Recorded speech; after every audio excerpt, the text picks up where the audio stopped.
चौथा अध्याय। महर्षि व्यास का असंतोष। व्यास जी कहते हैं, उस दीर्घकालीन सत्र में सम्मिलित हुए मुनियों में विद्या वयोवृद्ध कुलपति ऋग्वेदी शौनक जी ने सूत जी की पूर्वोक्त बात सुनकर उनकी प्रशंसा की और कहा। शौनक जी बोले, सूत जी, आप वक्ताओं में श्रेष्ठ हैं तथा बड़े भाग्यशाली हैं। जो कथा भगवान श्री सुखदेव जी ने कही थी, वही भगवान की पुण्यमयी कथा कृपा करके आप हमें सुनाइए। वह कथा किस युग में, किस स्थान पर और किस कारण से हुई थी? मुनिवर श्री कृष्ण द्वैपायन ने किसकी प्रेरणा से इस परमहंसों की संहिता का निर्माण किया था? उनके पुत्र सुखदेव जी बड़े योगी, समदर्शी, भेदभाव रहित, संसार निद्रा से जगे एवं निरंतर एकमात्र परमात्मा में ही स्थित रहते हैं। वे छिपे रहने के कारण मूढ़ से प्रतीत होते हैं। व्यास जी जब सन्यास के लिए वन की ओर जाते हुए अपने पुत्र का पीछा कर रहे थे, उस समय जल में स्नान करने वाली स्त्रियों ने नंगे सुखदेव को देखकर तो वस्त्र धारण नहीं किया, परंतु वस्त्र पहने हुए व्यास जी को देखकर लज्जा से कपड़े पहन लिए थे। इस आश्चर्य को देखकर जब व्यास जी ने उन स्त्रियों से इसका कारण पूछा, तब उन्होंने उत्तर दिया कि आपकी दृष्टि में तो अभी स्त्री पुरुष का भेद बना हुआ है, परंतु आपके पुत्र की शुद्ध दृष्टि में यह भेद नहीं है। कुरुजांगल देश में पहुंचकर हस्तिनापुर में वे पागल, गूंगे तथा जड़ के समान विचरते होंगे। नगर वासियों ने उन्हें कैसे पहचाना? पांडवनंदन राजर्षि परीक्षित का इन मौनी सुखदेव जी के साथ संवाद कैसे हुआ, जिसमें यह भागवत संहिता कही गई? महाभाग श्री सुखदेव जी तो गृहस्थों के घरों को तीर्थ स्वरूप बना देने के लिए उतनी ही देर उनके दरवाजे पर रहते हैं जितनी देर में एक गाय दुही जाती है। सूत जी, हमने सुना है कि अभिमन्यु नंदन परीक्षित भगवान के बड़े प्रेमी भक्त थे।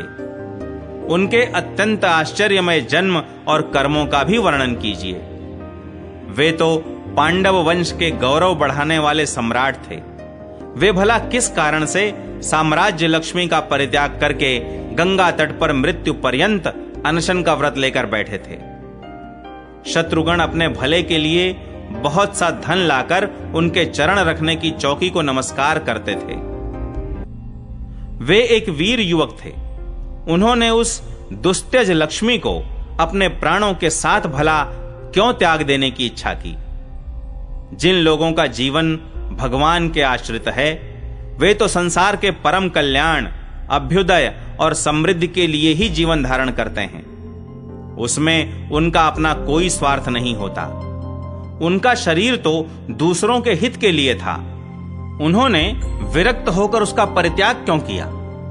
वेदवाणी को छोड़कर अन्य समस्त शास्त्रों के आप पारदर्शी विद्वान हैं। सूत जी, इसलिए इस समय जो कुछ हमने आपसे पूछा है, वह सब कृपा करके हमें कहिए।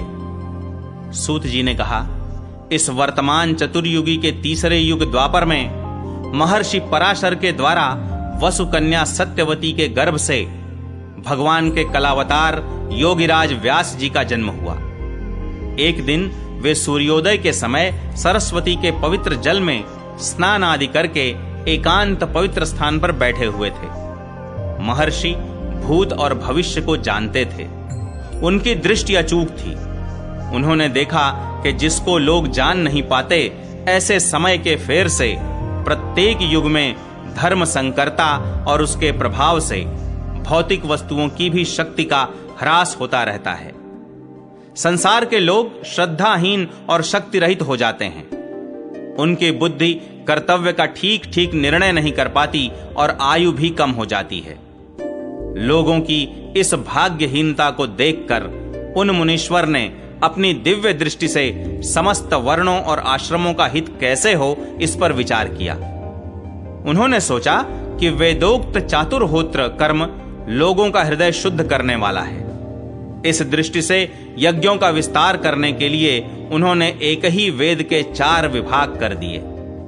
व्यास जी के द्वारा ऋक, यजुः, साम और अथर्व, इन 4 वेदों का उद्धार हुआ। इतिहास और पुराणों को पांचवां वेद कहा जाता है। उनमें से ऋग्वेद के पैल, सामगान के विद्वान जैमिनी एवं यजुर्वेद के एकमात्र स्नातक वैशंपायन हुए। अथर्ववेद में प्रवीण हुए दरुण नंदन सुमंतु मुनि। इतिहास और पुराणों के स्नातक मेरे पिता रोमहर्षण थे। इन पूर्वोक्त ऋषियों ने अपनी अपनी शाखा को और भी अनेक भागों में विभक्त कर दिया। इस प्रकार शिष्य, प्रशिष्य और उनके शिष्यों द्वारा वेदों की बहुत सी शाखाएं बन गईं। कम समझ वाले पुरुषों पर कृपा करके भगवान वेद व्यास ने इसलिए ऐसा विभाग कर दिया कि जिन लोगों को स्मरण शक्ति नहीं है या कम है, वे भी वेदों को धारण कर सकें। स्त्री, शूद्र और पतित द्विजाति तीनों ही वेद श्रवण के अधिकारी नहीं हैं। इसलिए वे कल्याणकारी शास्त्रोक्त कर्मों के आचरण में भूल कर बैठते हैं। अब इसके द्वारा उनका भी कल्याण हो जाए, यह सोचकर महामुनि व्यास जी ने बड़ी कृपा करके महाभारत इतिहास की रचना की। शौनकादि ऋषियों, यद्यपि व्यास जी इस प्रकार अपनी पूरी शक्ति से सदा सर्वदा प्राणियों के कल्याण में ही लगे रहे, तथापि उनके हृदय को संतोष नहीं हुआ। उनका मन कुछ खिन्न सा हो गया। सरस्वती नदी के पवित्र तट पर एकांत में बैठकर धर्मवेत्ता व्यास जी मन ही मन विचार करते हुए इस प्रकार कहने लगे, मैंने निष्कपट भाव से ब्रह्मचर्यादि व्रतों का पालन करते हुए वेद, गुरुजन और अग्नियों का सम्मान किया है और उनकी आज्ञा का पालन किया है। महाभारत की रचना के बहाने मैंने वेद के अर्थ को खोल दिया है, जिससे स्त्री, शूद्र आदि भी अपने अपने धर्म कर्म का ज्ञान प्राप्त कर लेते हैं। यद्यपि मैं ब्रह्म तेज से संपन्न एवं समर्थ हूं, तथापि मेरा हृदय कुछ अपूर्ण काम सा जान पड़ता है। अवश्य ही अब तक मैंने भगवान को प्राप्त कराने वाले धर्मों का प्रायः निरूपण नहीं किया है। वे ही धर्म परमहंसों को प्रिय हैं और वे ही भगवान को भी प्रिय हैं। हो न हो मेरी अपूर्णता का यही कारण है। श्री कृष्ण द्वैपायन व्यास इस